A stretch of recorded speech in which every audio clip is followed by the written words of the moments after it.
হাফেজ মোহাম্মদ সরওয়ার হুসাইন, পিতা মোহাম্মদ সাইফুল আলম হাশেম, কাশিজুলি গ্রাম, বর্মি ইউনিয়ন, শ্রীপুর থানা, গাজীপুর জেলা। আমাদের মাদ্রাসার এই প্রথম আমরা আমাদের এখান থেকে পড়ুয়া ছাত্র কায়দা থেকে আলিফা থেকে পড়ে হিফজ সম্পন্ন করেছে।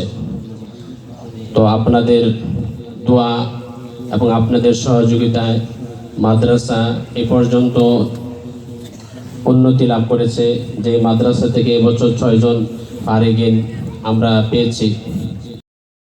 একজন হাফেজ হওয়া বা একজন আলেম হওয়া এতটা সহজ নয়।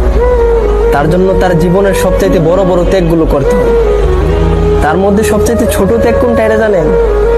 যেটা এই পৃথিবীতে সবচাইতে বড় দামি, মা বাবার আদর থেকে বঞ্চিত হতে হয়। সেই ছোট্ট সময়ে, যে সময়টাতে বাবা মার সামনে হেসে খেলে বড় হওয়ার কথা, সেই সময়টাতে মা